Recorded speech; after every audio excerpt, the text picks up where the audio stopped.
বিয়ে হতে গেলে তো একজন ঘটকের প্রয়োজন হয়। ও মা, ঘুম ভেঙে গেল, ঘুম ভেঙে গেল, চলে এসেছে, ঠিক করেছ। এই মা সারা রাত বসে থাকতে পারবে, কিন্তু তোমরা একটুখানি ঝিমটি দিয়ে এসেছে, মন যায় না, তবু একটু ঝিমটি দিয়ে আসি, তাই না? হরে কৃষ্ণ। যাই হোক, বিবাহ করতে গেলে একটা ঘটক লাগে, তো একটা যোগাযোগ লাগে। এখন আর লাগে না, এখন যোগাযোগ হাতের মধ্যে থাকে, এখন ঘটক লাগে না। ও বা, ঘটক তো হাতের মধ্যে। হ্যাঁ, আমি কি বললাম? ঘটক হাতে। হ্যাঁ, ফোন কিনে দেবে না, আত্মহত্যা করব, মানে ঘটক আমার হাতে দিতে হবে, নাইলে হবে না। ভালো মেয়ে দেখতে যাবেন, বলে মেয়ে সব বুক করা, বলে কালো মেয়েও পাবে না, সাদা মেয়েও পাবে না। একজন বলছে, ভাই তুই ওই ঘটকালি দেখে মেয়ে বিয়ে করিস না, যদি প্রেম করতে পারিস তাহলে তোর বিয়ে হবে, নাইলে হবে না। হ্যাঁ, হরে কৃষ্ণ। তাই ঘটক একজন লাগে, তো এখন আর ঘটক লাগে না, এখন মোবাইল হচ্ছে ঘটক। তা যোগাযোগ করবে কে? যোগমায়া। তা যোগমায়াকে কি করলেন? কাত্যায়নী মাকে পুজো করলেন। বলুন তো মা, এই কীর্তনটা কত বছর হচ্ছে এখানে? কত বছর? 33 বছর কাত্যায়নী মাকে পুজো করেছিলেন। আচ্ছা, 33 বছরই তো রাস হচ্ছে। আমার জনম ধন্য হলো, আমি এখান থেকেই গানে গেছি, ওখান থেকেও গানে গেছি, কিন্তু এই আসরটা পাওয়ার জন্য আমার বড় আশা ছিল। যে বাবাজি আমাকে ফোন করে বলল ওই আসরে তোমার গান হবে, উনি যা বললেন আমি কিচ্ছু বললাম না, যে এই আসরটাই আমার মনের আশা পূর্ণ করবে। জনম ধন্য মনে করছি। আশপাশ দিয়ে যাই, কেউ যোগাযোগ করে না, যোগাযোগ যখন হয়েছে বলেই যাই। হরে কৃষ্ণ। তাহলে কাত্যায়নী মাকে পুজো করেছিলেন। ওই কাত্যায়নী মাটা এখনো পুজো হয়। বলুন তো মা, ওটা কি ঠাকুর? রাসগান তো প্রত্যেক বছর হচ্ছে, বলুন তো ওটা কি ঠাকুর? কাত্যায়নী মা, যোগমায়া, ওটা কি ঠাকুর? না, কাত্যায়নী মাকে পুজো করেছিলেন ব্রজললনাগণ একটা মাটির মূর্তি তৈরি করে। ওই পুজোটা রাত্রে হয়, প্রভাত হওয়ার আগে জলে ধুয়ে দিতে হয়। তার নাম হলো মা রক্ষা কালী। জয় মা কাত্যায়নী জয়। উলুধ্বনি, উলুধ্বনি, উলুধ্বনি।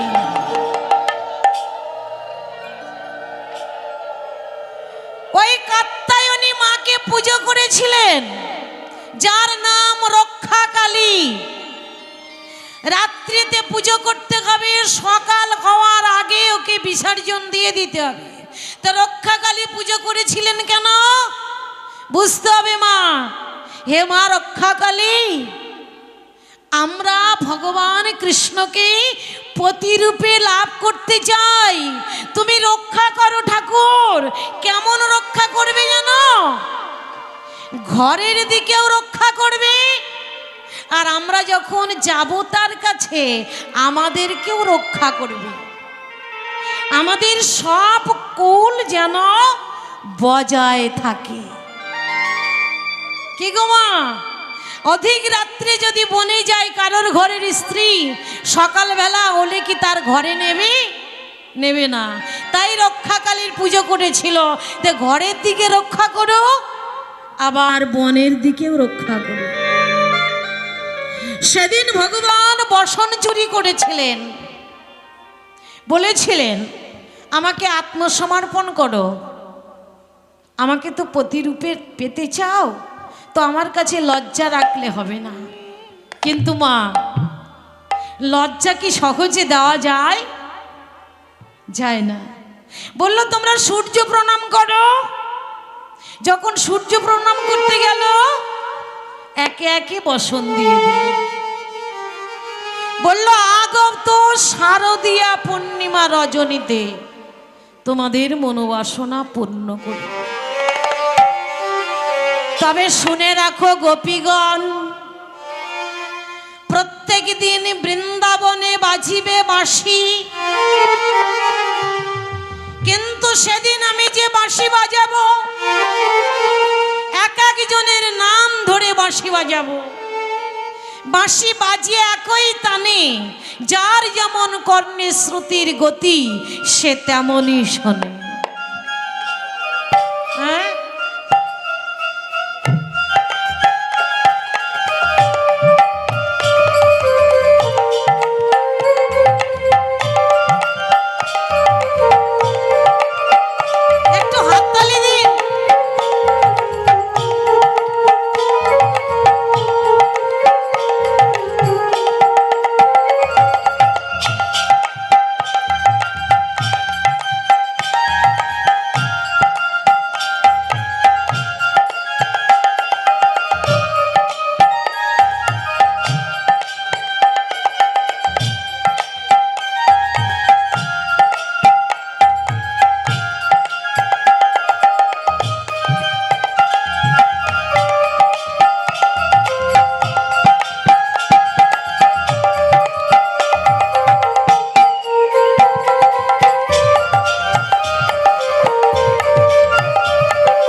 আমি আবারও বলছি, আজকে ভগবানের সামনে আপনারা রাসলীলা আস্বাদন করছেন, এই ভগবানের কাছে মন্দিরে পুজো দিতে আসেন, দান করেন।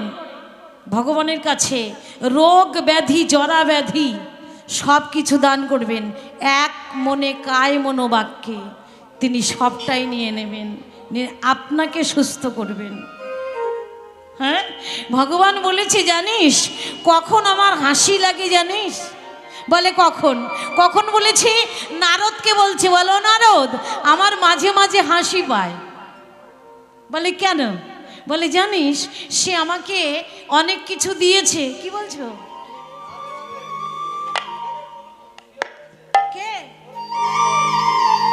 আর ডেকে নিচ্ছি, ডেকে নিচ্ছি।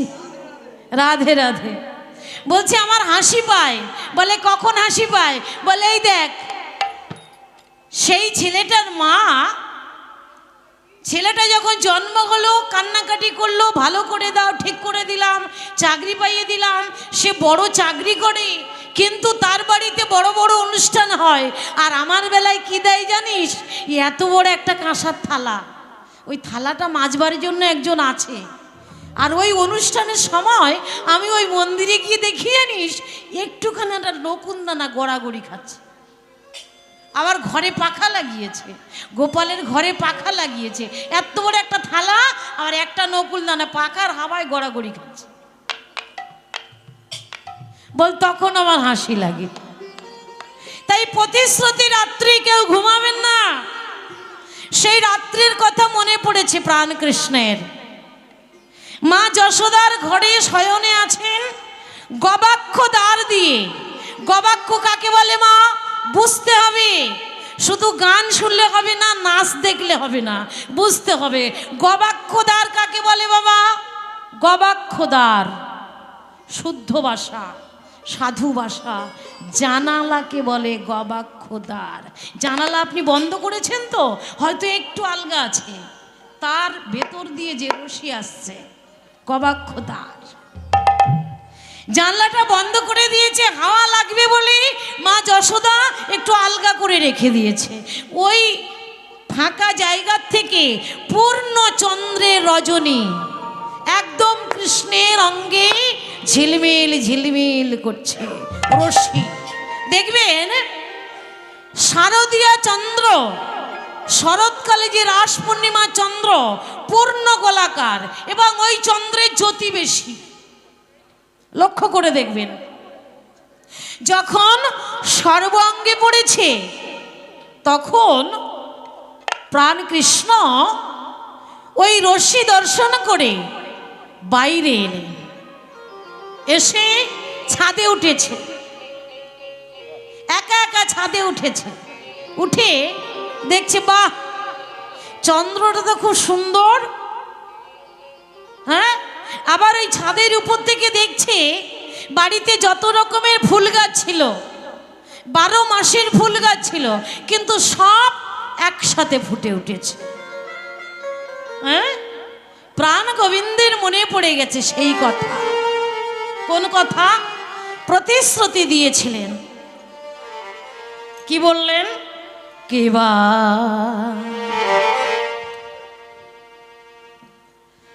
শারদ চন্দ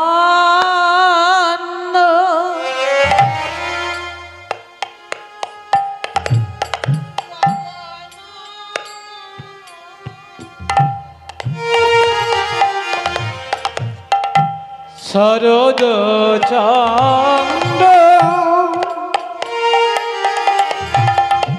পবন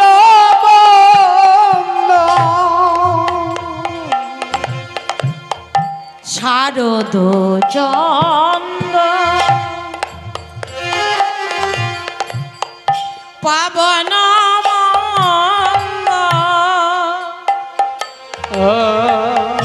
শারদ চন্দ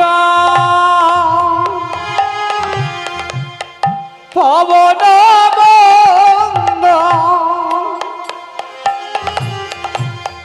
বিপিনে ভরাল কুসুম গন্ধ রে, আহারে আহারে আহারে। শারদ চন্দ পবন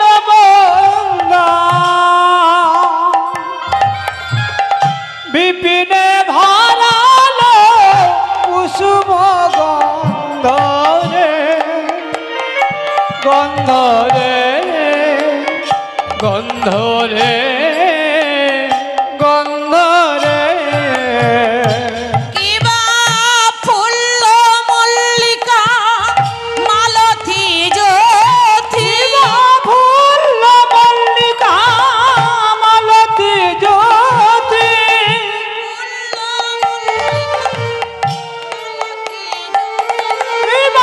ফুল মল্লিকা মালতী জ্যোতি, কিবা মর্ত মধুকর ভরমি রে মত্ত মধুকর, ভরমি রে মত্ত মধুকর, ভরমি রে মত্ত মধুকর, ভরমি রে মত্ত মধুকর, ভরমি রে তারা ফুটে উঠিল মত্ত মধুকর, ভরমি রে তারা ফুটে উঠিল মত্ত মধুকর, ভরমি রে তারা ফুটে উঠিল মত্ত মধুকর, ভরমি রে ফুটে উঠিল জয় রাধে জয় রাধে জয় রাধে জয় রাধে। মত্ত মধুকর, ভরমি রে তারা ফুটে উঠিল মত্ত মধুকর, ভরমি রে মত্ত মধুকর, ভরমি রে ভরমি রে ভরমি রে ভরমি রে ভরমি রে। আজ সকল কুসুম ফুটে উঠিল, আজ সকল কুসুম ফুটে উঠিল, সকল কুসুম ফুটে উঠিল, সকল কুসুম ফুটে উঠিল, ফুল মল্লিকা মালতী জ্যোতি, সকল কুসুম ফুটে উঠিল, ফুল মল্লিকা মালতী জ্যোতি, সকল কুসুম ফুটে উঠিল ফুল মল্লিকা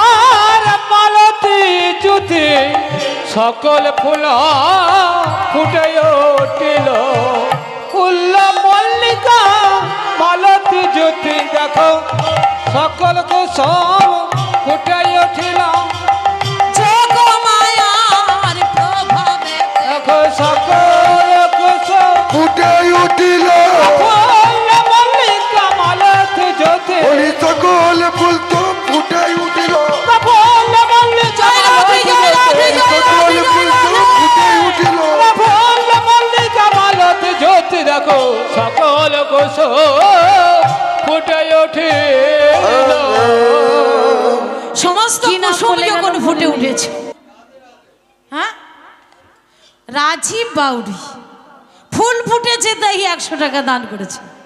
হ্যাঁ, পরে কি হবে জানি না। হরে কৃষ্ণ। তার মনোফুল যেন এমনি ভাবে ফুলে থাকে, হ্যাঁ, ফুটে ওঠে। আর যারা কুড়ি অবস্থায় আছে ফুটে ওঠেনি তাদের কাছে কি ওই কথা বলছে। আর যে ফুল ফুটে উঠেছে, ওমা শাঁখা পড়েছেন, সিঁদুর পড়েছেন, সংসার করেছেন, আর কত ঘুমাবে? অনেক ঘুম তো হলো, তাই না? আমাদের কিন্তু ঘুম রাত্রিরে আসে না, কেন জানো তো? ভয়ে আতঙ্ক থাকি রাত 2টো। গানের বাড়ি না আসলে মনে হয় রাত 2টো হবে না 10টা হবে। কেন? আর রাস গান হলে রাত 2টো পর্যন্ত জেগে থাকতে হবে, হ্যাঁ? আমাদের ঘুম আসে না। তা আর কত ঘুমাবে? যারা ফুটে উঠেছে, যেই ফুটে উঠেছে আপনারা যেই ঘুমিয়ে পড়ছেন, তাদের কানের কাছে গিয়ে গুনগুন গুনগুন স্বরে বলছে। আর কি বলছে জানো?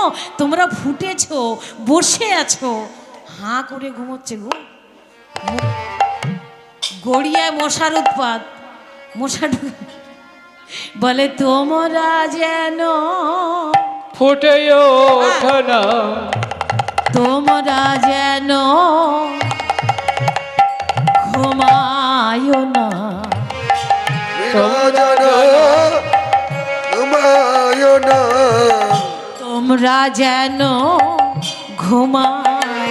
বলে তোমরা জানো ঘুমায় না যেন ঘুমায় না। আমার এই মা বলার আগে জেগে উঠেছে, জানে অনেকক্ষণ ঘুমাচ্ছি, এবার আমার ছাড়বে না। হ্যাঁ, বলে তোমরা যেন ঘুমায়ো না, তোমরা যেন ঘুমায় না। এই দেখো ভক্তি দাস 100 টাকা দান করলেন। উনি ঘুমাবে না বলেই দান করেছে, যে আমি জেগে আছি, দেখো আমি এখন ঘুমাবো না। বলে তোমরা যেন ঘুমায়ো না, আর তোমরা জানো ঘুমায় না আশা করে এসেছ গো, তোমরা যেন ঘুমা। বলে আশা করে এসেছি গো বলে এই না সাদের বৃন্দাবনে। বলে আশা জয় রাধে, জয় রাধে, জয় রাধে, জয় রাধে। বলি আশা বলি বৃন্দাবনে এই আসরে ঘুমায় না, বলি আশা বলি বৃন্দাবনে তোমরা যেন ঘুমায় না, আশা বলি বৃন্দাবনে তোমরা যেন ঘুমায় না। তোমরা জানো ঘুমায় না ওমা, তাহলে বস। এই ছেলেটার না কি হয়েছে, মন খারাপ জানো। ওই যে মোবাইল, ট্রেনে উঠে মোবাইল দেখছে, আর ওর ব্যাগ নিয়ে ওর কোন বান্ধবী চলে গেছে, রাধে রাধে। ঠিকানাও দেয়নি, ঠিকানাটা দিয়ে যা। আমি বললাম কে চুরি করেছে ব্যাগটা? বললো দেখো এক ভদ্র মহিলা আমার পাশে গল্প করছিল, ভালো পোশাক আশাক পরা, মনে করলাম ভদ্র মহিলা। সে ওর কায়দা দেখে ঠিক ব্যাগটা নিয়ে চলে গেছে। সেইখান থেকে ওর মন খারাপ। ও বিয়েও করেনি যে তার কাছে ফোন করে বলবে, না না, পরে ফোন করে বলেছি। কিচ্ছু কিছু করার নেই, ওই জন্য মন খারাপ করে নিয়ে ওর পাশে চুপচাপ দাঁড়াচ্ছে মাঝে মাঝে। এই জন্য বললাম বস, তোর ওই ব্যাগের ব্যবস্থা হবে। হরে কৃষ্ণ। তোমরা যেন ঘুমিয়ে পড়ো না। আর ওমা দর্শন করা, বাংলা কথার অনেকগুলো অর্থ আছে। একটা হলো দেখা, একটা হলো দর্শন করা, আর একটা হলো হেরা। হ্যাঁ, আপনি যাচ্ছেন কাজে, কোনো একটা কিছু দেখে চলে গেলেন, ওটা হলো দেখা। দর্শন করা, অনেকক্ষণ দাঁড়িয়ে দাঁড়িয়ে দর্শন করছেন, ওটাই হলো দর্শন। আর হেরো তো হেরা, বিচক্ষণ করে করে দেখা, তাকেই বলে হেরা। ছাদের উপরে উঠে কৃষ্ণ দর্শন করলেন।